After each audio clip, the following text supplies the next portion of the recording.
Hai teman-teman, ini lanjutan sharing saya dari part 2 dari Roma 12 ayat 1 mengajarkan kepada kita bahwa syarat dalam mempersembahkan kepada Tuhan adalah hidup, kudus, dan berkenan kepada Allah.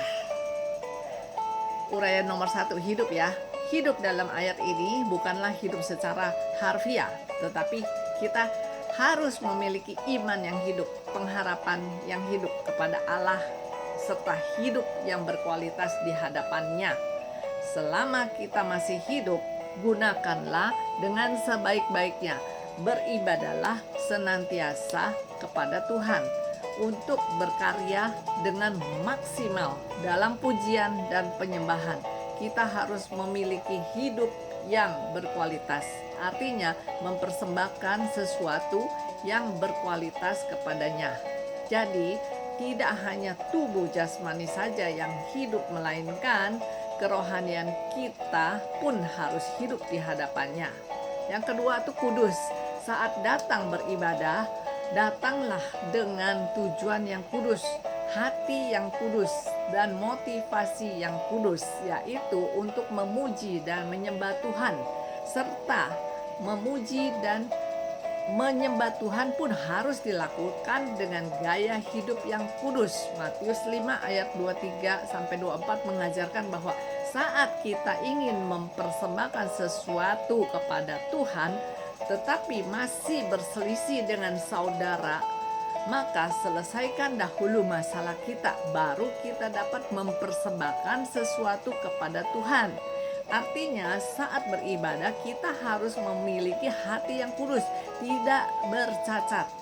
Saat kita beribadah tetapi masih memiliki kebencian dengan orang lain, memiliki dendam dengan orang lain, masih hidup dalam dosa, maka ibadah kita akan menjadi sia-sia, tidak kudus di hadapan Tuhan. Sehingga sebelum kita beribadah kepada Tuhan, maka bereskan dahulu hidup kita. Kata kudus dalam arti lainnya adalah dikhususkan atau tidak bercacat. Hidup kita harus dikhususkan untuk Tuhan dan tidak bercacat di hadapannya. Sebab meskipun kita berdoa kepada Tuhan, tetapi hati dan hidup kita tidak kudus, maka ibadah kita tidaklah maksimal. Yang ketiga itu berkenan, melakukan yang baik. Belum tentu berkenan kepada Allah, apalagi saat kita melakukan yang jahat di hadapannya. Ukuran berkenan adalah sesuai dengan firman Allah. Apabila Allah tidak meminta kita berbuat sesuatu, maka kita harus mentaatinya. Sebab jika kita demikian, maka tindakan kita akan menjadi salah.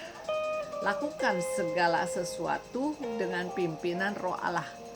Menolong orang lain tidaklah salah, tetapi jika itu bukan karena pimpinan Roh Kudus, maka hal itu akan menjadi salah.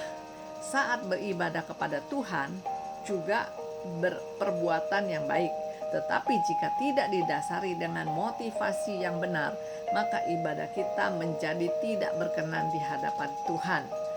Maka milikilah tujuan yang benar dan lakukanlah kebaikan atas pimpinan Roh Kudus.